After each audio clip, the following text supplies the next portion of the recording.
I've been standing in the shadows for a while now, watching the house, the one with all the lights on at the far end of the exclusive enclave. The curtains are wide open through the floor-to-ceiling windows.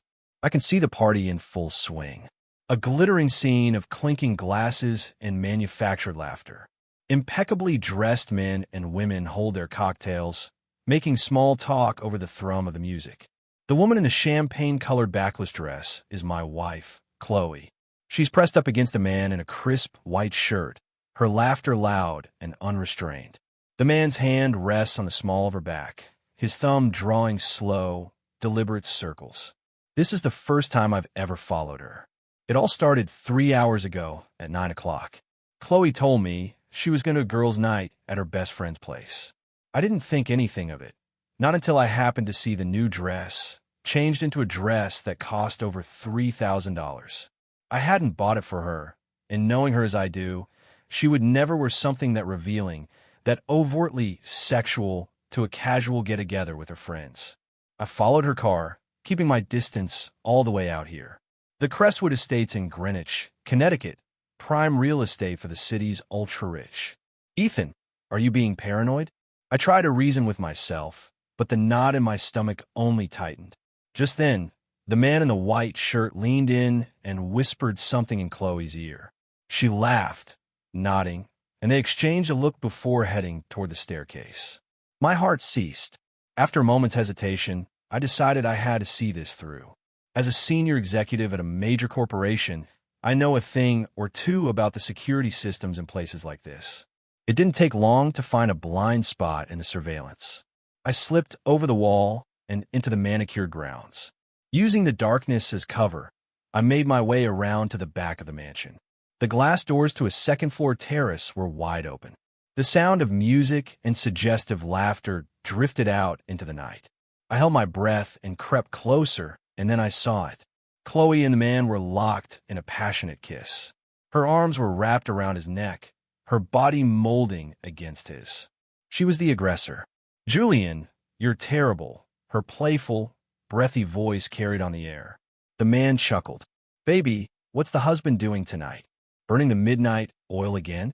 "All he does is work," Chloe said, her tone dripping with disdain. "He has no idea how to live. That man is such a bore, not like you. You actually get me." "Poor Ethan." The man purred into her ear. "Work his ass off to buy you pretty things. And here you are with me. Don't talk about him. You'll ruin the mood." Chloe tapped him playfully on chest. "Julian, you promised you'd take me to the Maldives. Of course, next month. It's a date. Just imagine us on the beach." I couldn't listen anymore.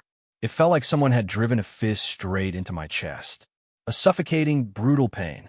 My hands curled into fists, my nails digging so deep into my palms that I should have felt it, but I felt nothing. 6 years. 6 years of marriage. I thought we were building a life together, that we'd grow old together. I never imagined it would end up like this. The sickest irony, I knew the man.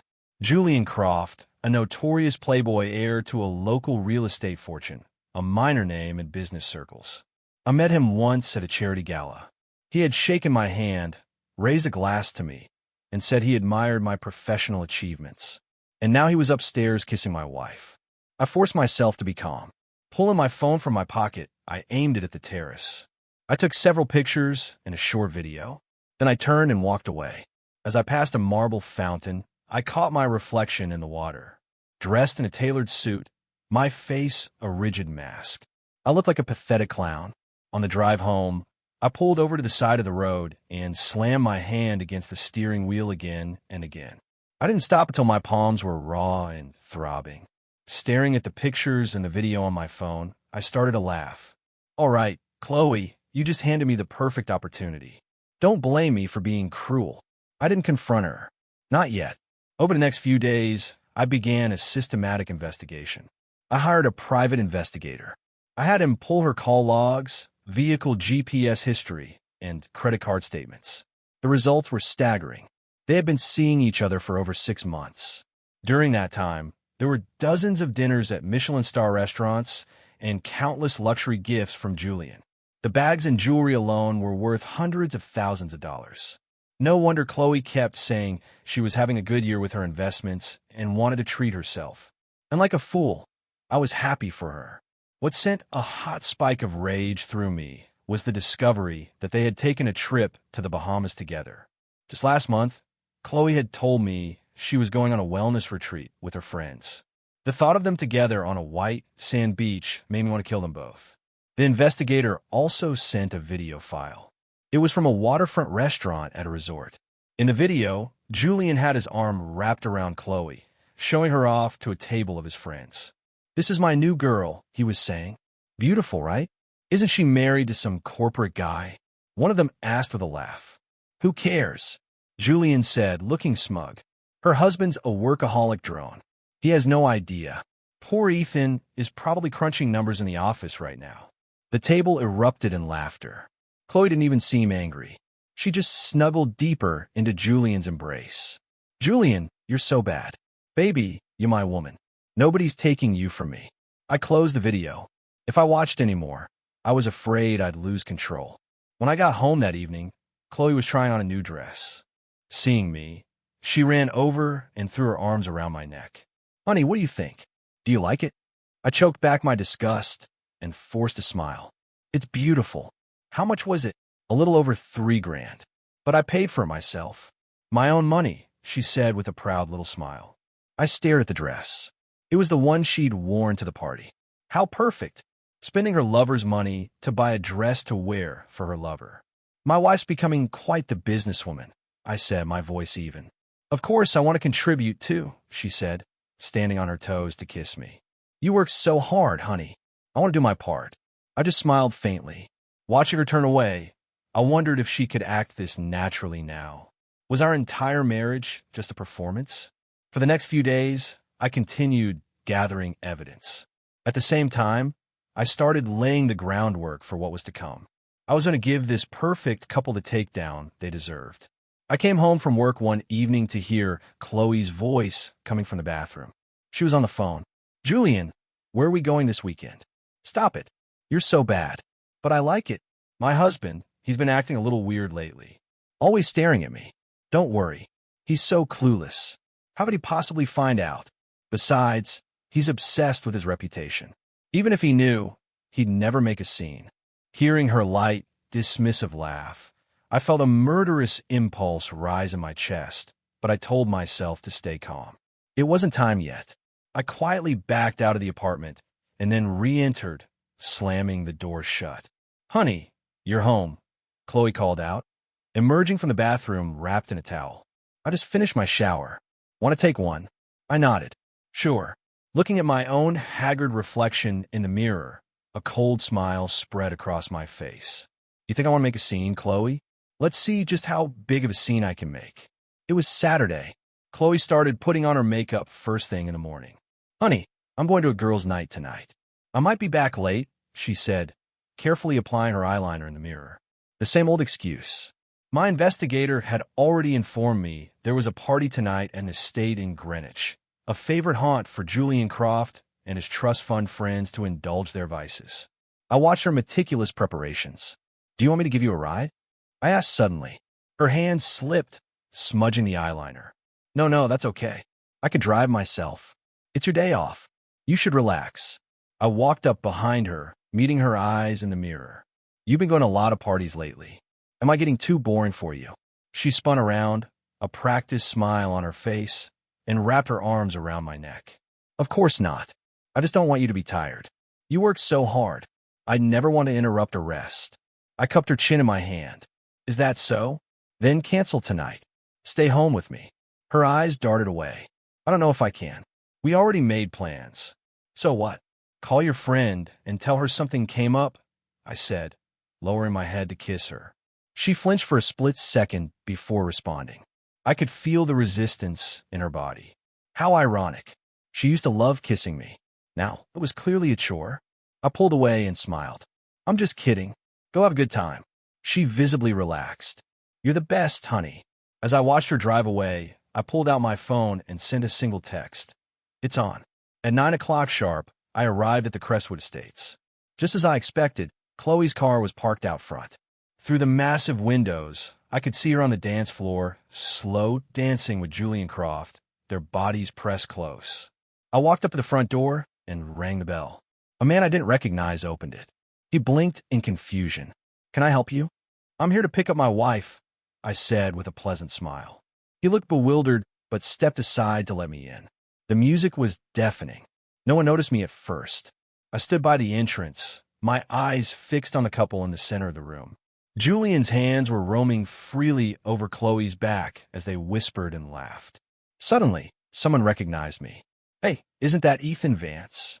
The music screeched to a halt. Every head in the room turned to look at me. The color drained from Chloe's face. She shoved Julian away. Ethan." Julian was stunned for a moment, then quickly composed himself. "Vance, what a coincidence." I walked toward them slowly, a placid smile on my face. "It is, isn't it? I'm just here to take my wife home." Chloe started stammering. "Honey, I just ran into Julian by chance." "By chance?" I cut her off, my smile never wavering. "A coincidence that's been happening for the past 6 months." Her pupils shrank. What are you talking about?" I took my phone out of my pocket, pulling up the gallery of videos and photos. "Should I play these for everyone?" Julian's expression hardened. "Vance, don't take this too far." "Too far?" I let out a short, cold laugh. "You're sleeping with my wife, and you think I'm the one taking it too far." I turned my gaze back to Chloe.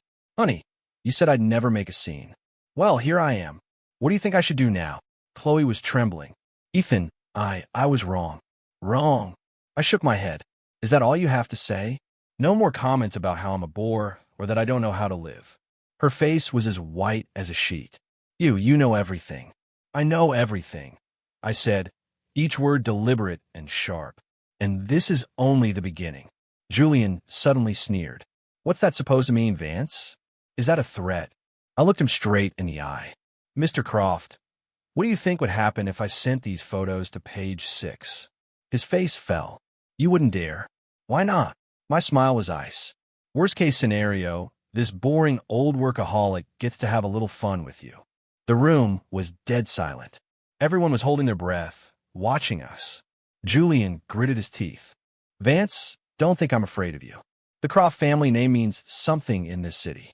Crack. The sound of my hand striking his face cut him off. One of his friends rushed forward, and I kicked him squarely in the chest, sending him staggering back. "You think I'm afraid of your family name?" I looked down at him, my voice dripping with contempt. "You're nothing but a spoiled brat who's coasted on his father's money his entire life. Tonight, I'm going to teach you what happens when you cross me." With that, I turned to leave. Chloe ran after me. "Ethan, wait. Let me explain." I stopped and turned to face her. Her eyes were filled with tears, her face a mask of desperation. "I'm so sorry. I really am. Please, can you forgive me? I'll never ever do it again." I reached out and gently stroked her cheek. "Chloe, tell me, should I forgive you?" She grabbed my hand. "Ethan," I leaned in close to her ear and whispered, "but I'm not going to." A tremor went through her entire body. "You thought I was boring?" I continued, my voice low and menacing. "I'm about to show you just how interesting I can be." I pulled my hand away and walked out without a backward glance. Behind me, I could hear her start to sob, but I knew it was all an act. "Fine. If you want to play games, let's play." This night was only the beginning. The next morning, Chloe was on her knees in front of me, begging. "Ethan, I swear I know I was wrong." She sobbed, her face streaked with tears. "Hit me, scream at me, do whatever you want. Just please don't divorce me." I sat on the sofa, looking down at her pathetic form. She had always been so proud, so arrogant. Now here, she was pleading at my feet. "Get up," I said flatly. Her tear-filled eyes looked up at me. "Ethan, I'm not divorcing you." "Not yet," I said. "But are you going to cooperate with me?" She nodded frantically. "Anything. I'll do anything you say." A cold smile touched my lips. "Anything. Then call Julian Croft right now and tell him we've made up." She froze. "What? What's the matter? Can't bear to do it?" "No, that's not it." She shook her head desperately. "I'll call him right now." As she fumbled for her phone, I added, "And remember, sound happy about it. Tell him I forgave you and that he doesn't need to worry." She bit her lip and dialed the number. "Julian, it's me." She forced a sweetness into her voice that made my stomach turn. You don't have to worry. Ethan forgave me. Yes, he said he won't release the photos. Okay, talk to you later. After hanging up, she looked at me, relieved. Honey, I did it. Good. I nodded. Now go pack a suitcase. What for? You're coming with me on a business trip for a week, I said, standing up. Is that a problem? No, of course not, she said quickly. I'll go pack right now. As she hurried into the bedroom, I pulled out my own phone. The screen showed that the call she just made had been recorded. Meanwhile, the people I had hired were already making their moves. You love to show off, don't you, Julian? Then, let's see how you like being publicly humiliated. In a world of high finance, connections are everything. I discreetly contacted several firms that did business with the Croft family. They each received an anonymous package containing photos and videos. In the photos, Julian wasn't just with my wife. He was with the wives of other powerful men. The photos were fakes, of course. Fabrications I'd paid a premium for, but they were good enough to be convincing. Soon, the images were circulating through the city's most exclusive business circles. Several of the Croft family's most important joint ventures were abruptly canceled. Their company's stock began to slide. At the same time, I had my people leak rumors to the financial press. Julian Croft was embezzling company funds to support his decadent lifestyle. The story caught fire. In a single day, the Croft Corporation's market value dropped by nearly $50 million. But that wasn't enough. For that week, I took Chloe with me to Chicago.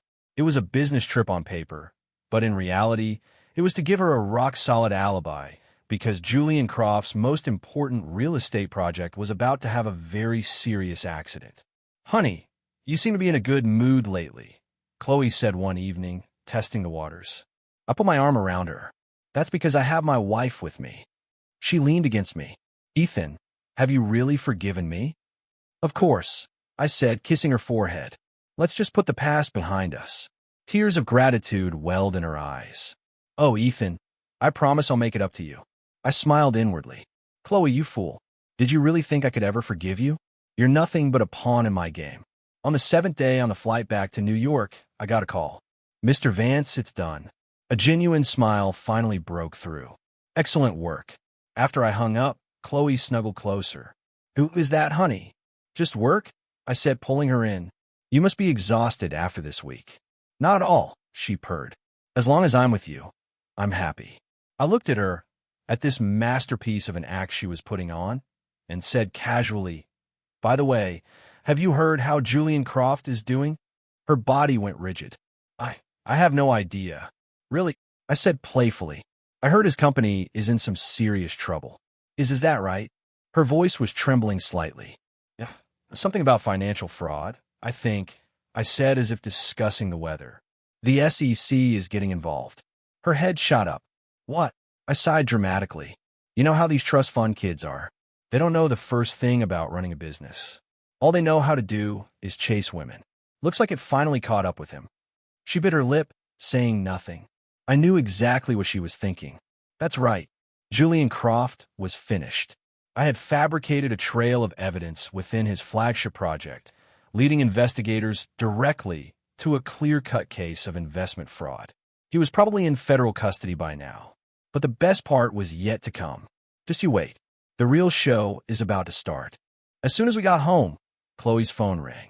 She glanced at me before ducking into the bedroom to answer it. Even through the closed door, I heard her horrified gasp. What? That's impossible. A few minutes later, she emerged, looking pale and shaken. What's wrong? I asked, feigning concern. Nothing, she stammered, forcing a smile. I'm just going to take a shower. I knew what she had just heard. Julian Croft had been arrested by the FBI. The evidence against him was damning. Worse, it was tied to a much larger web of organized crime. The Croft family was ruined. That night, Chloe couldn't sleep. She tossed and turned in bed. Can't sleep? I asked softly. Ethan, she suddenly clung to me. I'm scared. Scared of what? I'm so sorry. She started crying. I really knew I was wrong. I stroked her hair. Silly girl. Didn't I tell you I forgave you? That only made her cry harder. But I don't deserve it. I was so stupid. I kissed her forehead. Go to sleep. It's all over now. She eventually cried herself to sleep. But I knew she wasn't crying out of guilt. She was crying out of fear. Fear that Julian would implicate her. Fear that she would be dragged down with him. And most of all, fear of losing me, her protector. Good. I want you to be afraid. The next day, even bigger news broke. Julian Croft had been caught with a significant quantity of narcotics. The FBI had raided his Greenwich mansion and found a stash of cocaine and other illegal substances. This too was my doing. It had cost me a fortune, but it was worth every penny. Chloe was a nervous wreck all day. That evening, she finally broke. Ethan, do you think Julian really did drugs? I was reading the Wall Street Journal. Why are you concerned about him? No, she said quickly. I can't believe it. What's so hard to believe? I put down the paper. A guy like that is capable of anything. She opened her mouth, then closed it. I suddenly asked, by the way, back when you were with him, you never did any of that, did you?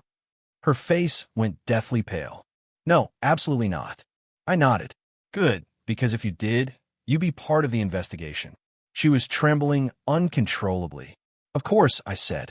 The feds will have to question everyone associated with him, especially his mistresses. She looked like she was about to faint. Ethan, I put my arm around her. Don't worry, I'll protect you. She collapsed into my arms. Ethan, I'm so scared. I'm here, I said softly, but she had no idea that the real horror was still to come. A week later, Julian Croft was formally indicted. In his confession, he revealed something even more explosive. The parties he hosted at his mansion were a cover for high-stakes drug deals. Many of the guests who attended were users. The news sent a shock wave through the city's elite social circles. Anyone who had ever been to one of Julian's parties was now living in fear. Chloe was on the verge of a complete breakdown. She spent her days locked in our bedroom, refusing to see anyone. Finally, she came to me. Ethan, I have to tell you something. What is it?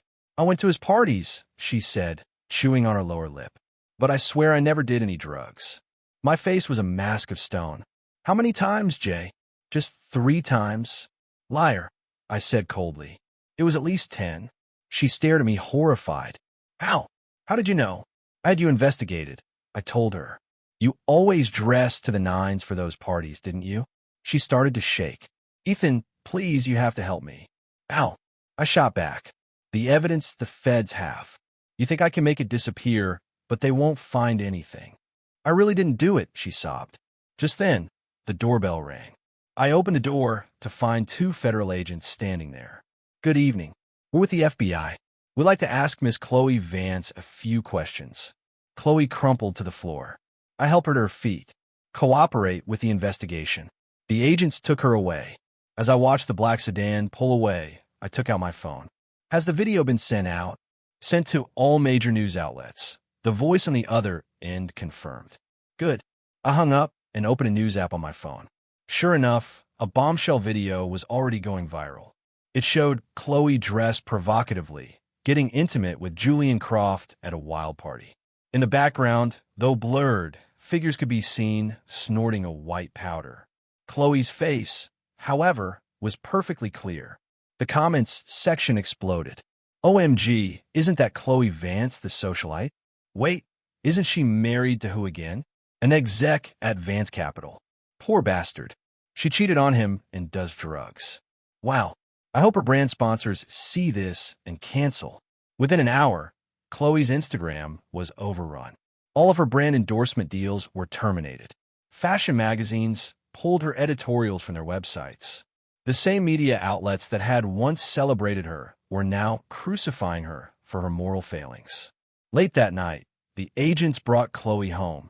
The moment she stepped inside, she collapsed. It's over. Everything is over. I looked at her coldly. How did the questioning go?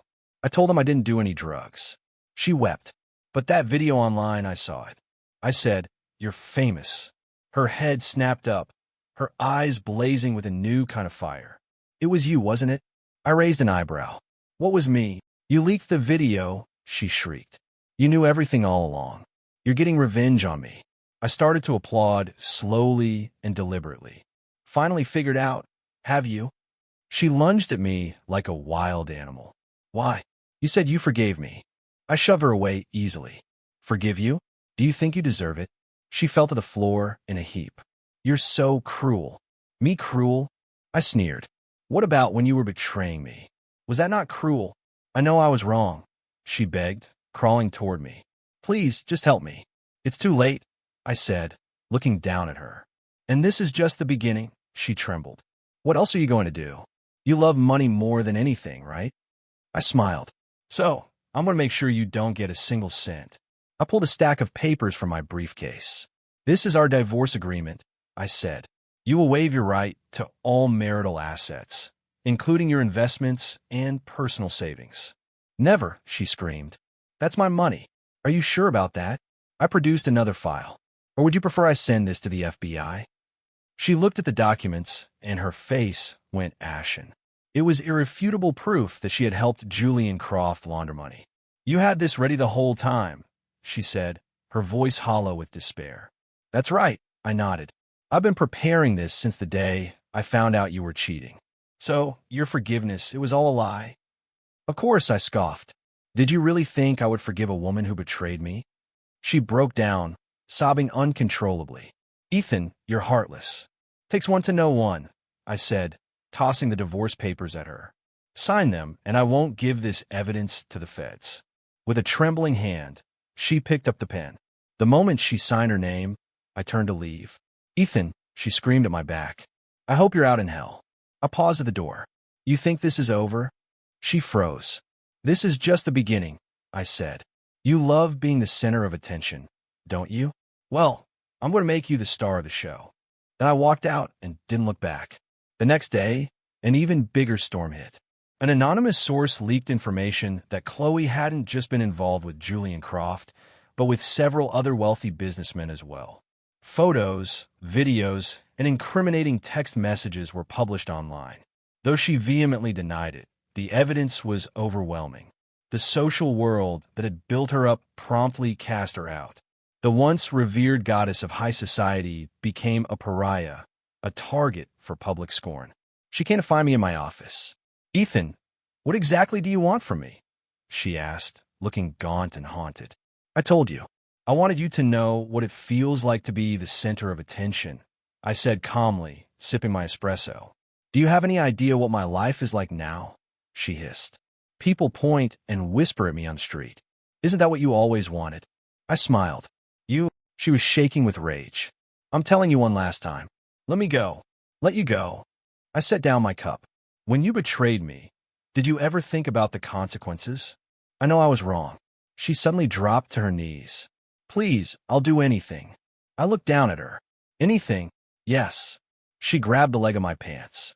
If you just stop this, I'll do whatever you want. I leaned down, getting close to her face. All right, I'll give you a chance. Her eyes lit up with a flicker of hope. Really? Go kill yourself, I said, each word a shard of ice. She looked as though I had struck her. What? What did you say? You said you'd do anything, didn't you? I sneered. So go do it, Ethan. She screamed. You're not human. Neither are you, I said, standing up. Now, get out and don't bother me again. She flew at me in a blind rage. I'll kill you. I sidestepped her easily, and she crashed to the floor. Is that all you've got? I mocked. No wonder Julian got tired of you. Scrambling to her feet, she grabbed a fruit knife from the coffee table. Ethan, go to hell. I caught her wrist in an iron grip, and the knife clattered to the floor. You hate me that much, I whispered, my lips close to her ear. Good, because I hate you more. With a final shove, I sent her stumbling backward into a vase, shattering it. Security guards, hearing the commotion, rushed in and dragged her out. Ethan, her voice echoed down the hallway. I curse you. I hope you die a horrible death. I closed the door without a word. That evening, my assistant reported Chloe Vance was hospitalized after a suicide attempt. I let out a cold laugh. Not a chance. She loves herself far too much. Sure enough, she was discharged the next day, but this time she didn't come to me. Instead, she posted a long, rambling essay online. She claimed I had abused her, that I had coerced her into signing the divorce agreement. She wrote that I had stripped her of everything and made her life a living hell. She was playing for sympathy. Unfortunately for her, no one was buying it. The comments were brutal. You deserve it. You made your bed. Now lie in it. Does she really have the nerve to play the victim?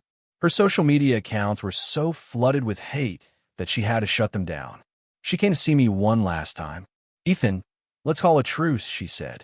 She looked like a ghost. I just looked at her. A truce? Do you think you're worthy? I really know I was wrong, she cried. Just give me one more chance. A chance? I laughed. All right, I'll give you a chance. She looked up, a desperate hope in her eyes. Kneel, I commanded. She bit her lip, but she did it. She knelt on the expensive rug. Now crawl over here. She crawled. I crouched down, grabbing her chin and forcing her to look at me. So now you know how to beg. It's too late. The last glimmer of hope in her eyes died. Get out, I said, standing up, and never let me see you again. She remained on the floor, a broken doll in couture. A month later, Chloe had completely vanished from the public eye. I thought it was finally over until one evening. I had just walked out of my office building when a dark figure lunged at me from the shadows. A glint of metal flashed in the dim light. I twisted away on pure instinct. The blade of a knife sliced across my arm. Ethan D. It was Chloe's voice. Her hair was a mess, her eyes wild and crazed. She looked like a madwoman. Security guards tackled her to the ground instantly. Let me go, she shrieked, struggling against them. I have to kill him. I clutched my bleeding arm, looking down at her. Is this the best you can do? You devil, she screamed. You ruined my life. I let out a cold laugh. We ruined each other's. I hate you. Her eyes were burning with pure insanity. I hope you die. You'd have to be competent enough to make that happen, I said, stepping closer. But for now, it's you who will be paying the price for your actions. She froze. What do you mean? Assault with a deadly weapon, I said. Add that to the money laundering evidence I have, and that should be enough to keep you in prison for a few years. The color drained from her face. You can't do that. Why not? I loomed over her. Did you really think I'd go soft on you? She started to laugh, then a horrifying, unhinged sound. Ethan, you know what? I never loved you. I only married you for your money, she shrieked. Every single day I spent with you felt disgusting. Is that so? I was unmoved. And now was it worth it? She had no answer. Call the police, I told the guards. The NYPD arrived quickly and took her away. As I watched the squad car disappear, I touched the cut on my arm. It wasn't deep, but it stung, just like the sting of her betrayal had all those months ago. The next day, I received an update. Chloe had a complete psychotic break in her holding cell, screaming that she was going to kill me. The police recommended a psychiatric evaluation. I agreed. The results confirmed she was no longer mentally competent. On the day she was transferred to a psychiatric hospital, she was still cursing my name. I went to see her once in a sterile room. She was strapped to a bed, her hair matted, looking every bit the part of a lunatic. Ethan, she began to struggle violently the moment she saw me. I'll kill you. I just stood there watching her. You already did. She stopped. What? The Ethan who loved you? I said, my voice devoid of all emotion. You killed him. She suddenly went quiet and tears began to stream down her face. Why? Why do you have to do this to me? Because you betrayed me, I said. This is the price. I hate you, she whispered. Thank you, I said, turning to leave. Your hatred is the sweetest revenge of all. As I walked away, I could hear her screaming my name. Ethan, I hope you rot in hell. I didn't look back. That was the last time I ever saw her. A week later, I received a call from the hospital. Chloe had bitten through the artery in her wrist. They found her before she bled out, but the loss of oxygen to her brain was too severe. They had saved her life, but she was in a persistent vegetative state. I went to the hospital one last time. The woman who had once been the epitome of glamour and beauty now lay motionless in a hospital bed, tubes running in and out of her body. The doctor said she would likely never wake up. I sat by her bedside for a long time. I thought about our past, the sweetness of when we first fell in love, the agony of her betrayal, the cold resolve of my revenge. In the end, it all amounted to nothing. Before I left, I touched her face. Goodbye. As I walked out of the hospital, it started to rain. I remember the day I proposed to her. It had been raining then, too. She had smiled so brightly that day. But that was all gone now. There was no going back. Julian Crofts was even more grim than Chloe's. He was beaten severely in prison and his legs were broken. The official story was a gang dispute. But I knew the truth. I had arranged it. His family's corporation filed for bankruptcy. The news caused his father to have a massive stroke. A month later, Julian hanged himself in his cell. He left a note claiming that I was the one who had destroyed him. He was right. This was the result I wanted. You love playing games with people's lives, didn't you? Now you know what it feels like to be the one who gets played. Some people might say I went too far, but those who betray me must be prepared to pay the price. Back in my empty apartment, I sat in the dark.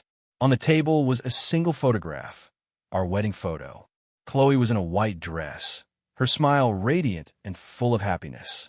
I tore the photo into pieces and dropped them into the trash can. Then I took out a lighter and set them on fire. I watched the picture of our life together turn to ash, just like our love, gone forever. A month later, I saw a small news brief online. Chloe Vance's heart had stopped.